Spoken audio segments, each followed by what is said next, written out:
The Ministry of Education and Training is launching a few campaigns this year. Right now, we're going to talk about one that is just around the corner. Here with me right now, we have the Minister of Education and Training, Honorable Rolston Anglin, as well as the Chief Officer for Ministry of Education and Training, Ms. Satonia Cacho.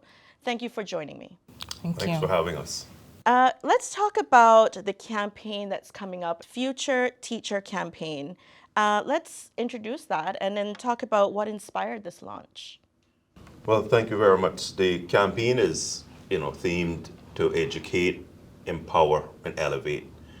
And this is the first of 3 strategic campaigns designed to boost Caymanian participation in the teaching profession. It's mainly focused around the fact that there's a global shortage in teachers.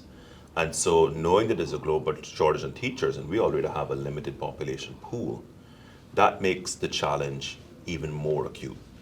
But for us, it is about getting more Caymanian teachers in the system and keeping them there. Less than half of the teaching profession are Caymanian professionals. Now, of course, we completely and wholly appreciate the non-Caymanians who bring a very unique perspective, different perspective to our classrooms. And so we appreciate and value their contribution to our schools, but this campaign is focused about getting more Caymanians in classrooms.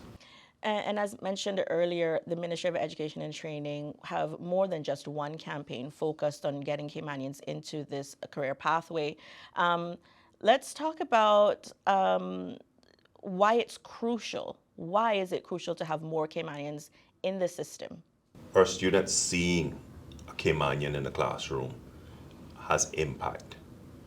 Of course, one of the things that I always think of as well, and I'm sure the Chief Officer shares this view, is the more young men we can get in the teaching profession would be something that we really, really need to focus on as well.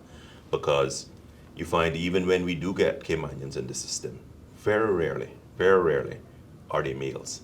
I can talk about my own experience in the system. The limited number of Caymanians I saw was obvious, and then the number of males was even more stark. So it is about that cultural experience of our children, seeing a person that they know as a Caymanian, bringing that same history, same culture, same set of values to the classroom. I'm really happy to hear that we are rolling out this series of campaigns, and in phases, of course. So can you walk us through how it will unfold over the next several months? Sure. It's 3 phases. Phase 1, we're concentrating on years 9 through 12 in the high schools, going in and showing that as a career pathway. Then phase 2 will be focusing on year 13. And then in phase 3, we're focusing on tertiary persons who are going to be either on scholarship now or in the middle of their scholarship journey, and ensuring that we do a much better job at capturing them at that stage and ensuring we know what their pathway is, giving them strategic advice around what their pathway should be, so that when they are ready to come back home, we can transition them much more smoothly into the system than we're currently doing. And in addition to the high school students and the CIFEC students, we want to reach out to people who may have another profession and who are interested in transferring into education and into teaching. So starting in November, we'll target those individuals as well. All right. And just for reference, for the community to understand, phase 1 begins in June through to July. Phase 2 will be during the month of September. And as Chief Officer Cacho mentioned just now, the phase 3 will be in November as well. So you can look out to the social media pages as well as their website for any updates on that. And of course, CIG TV. All right. So let's talk about what kinds of activities are being planned to engage both students and parents and the wider community as it pertains to the June-July campaign. Okay, so we'll be holding in-person sessions at Clifton Hunter, the John Gray High School, and the Lehman Scott High School. We are targeting in this first phase students from year 9 upward, including CIFEC students. We're going to have speakers who are young professionals in the education sector. We're going to have UCCI faculty and staff coming to speak to them about the programs that are available. We're going to have our scholarship secretariat unit bring scholarships to them, talk them through the process, and make it an easier transition for them. We're also going to have HR units available for students and parents to speak to. Obviously, getting a degree is one thing, being able to be employed is another, and there are many, many, many factors of education that people can get involved in, not just teaching. During these sessions, students will be provided with a future teacher interest form so that we'll be able to track their progression and not lose touch with where they are, so that we can help ensure that once they graduate, they're placed within our system and they can be successful. We're also planning to have open houses at UCCI to look at their teacher education program, which is at the primary level. And so students and parents will have an opportunity to speak to the staff there, get some insight on the programs available, and again, have access to our scholarship secretariat unit. All right, and then in addition to those amazing activities, I understand there will be a rollout of a new portion of this program a little bit later in the year, but it's a peer tutoring program that will be announced shortly or rolled out shortly. A lot of people really talk about that peer-to-peer and the importance of being on their level and being able to have those conversations with their peers. Tell me a little bit tell me a little bit more about how it is expected to help students explore the teaching profession. Well, this portion of it is really targeted for our high school students. So what the plan is to have our older students who are interested in teaching peer teach some of their younger classmates. A lot of us would have grown up either teaching others or having others teach us, and it helped us to kind of mold and shape our pathways. In addition to this being just a good platform or a jumping point for future educators, it also helps them to meet the criteria for community service, which is part of their graduation criteria. I know I myself am a teacher, and from a very young age I had my teddy bears lined up, and my poor little cousins as well, and I did a lot of peer teaching from a very early age. I'm sure the minister has stories as well. Yeah, and that's so important. It's so important that we're not just going in and artificially trying to create interest, because that interest should be something that is very natural. You just heard the chief officer talk about her teaching and reading to others and doing that from an early age. To my mind, teachers aren't created, teachers are born. And I think the very best teachers are born to teach. And I watched in my own family, my own sister go through that.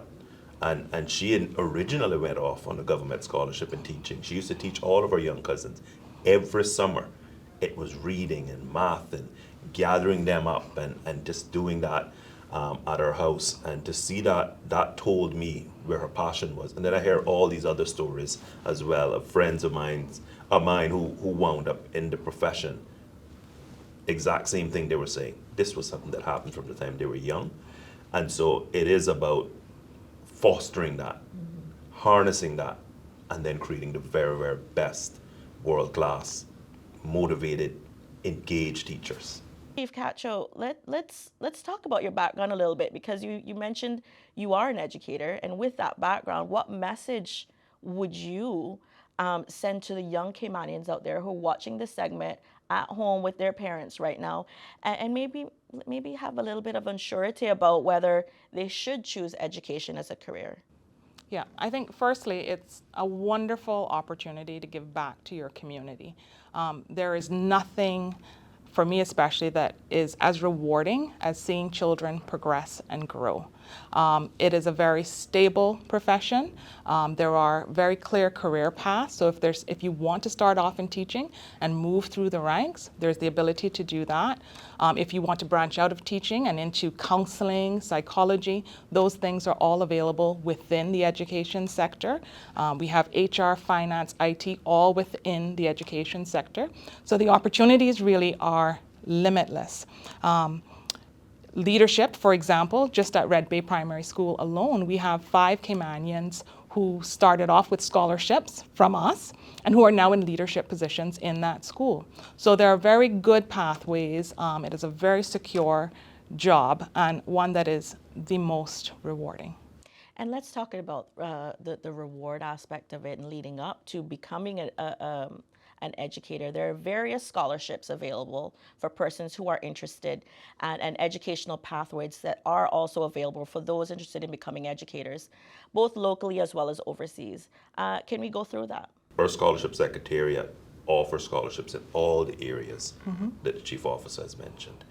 And I think that point is one that needs to be underscored, that becoming involved in the education system, becoming involved in schools, isn't just about being a teacher. School counselors, education psychologists, special education needs counselors and coordinators, occupational therapists. There's so many people who are involved with bringing education to our children. When we look at the impact, I want parents and children to remember that it isn't just about the scholarship. It isn't just about those who are going to go off and thinking it's just going to be a career in teaching. It's about that impact that you have to shape the next generation of Caymanians. And so for me, it's so interesting that even now, when I visited Sir John Campbell Primary School, one of my teachers is still in the system. She taught me primary school, right? So she's now got to see this whole thing come full circle. You know, she saw me get elected 20 years ago. She now gets to see me come back in her school as her Minister of Education. I can't speak to how rewarding that is for her, but I know every time she sees me, how much she beams with pride. So there's a lot of pathways. The Scholarship Secretariat can give good advice around how you acquire your scholarship, but I think one of the key things for parents and children to remember is that to be involved in education isn't just teaching. You can be an education psychologist, school counselor, occupational therapist. These are all people that we need in our system to ensure that the delivery of a full education to all of our children, whether for whatever needs they may have, whether it's additional or special education needs, we have to service all of our children. And I think right now we have something like 17 people who are in the program, showing that there is interest. We just need more, and this campaign is about getting more people interested and excited about being in classrooms and on school campuses. How is UCCI integrated in this initiative, particularly what role does it play in future teachers?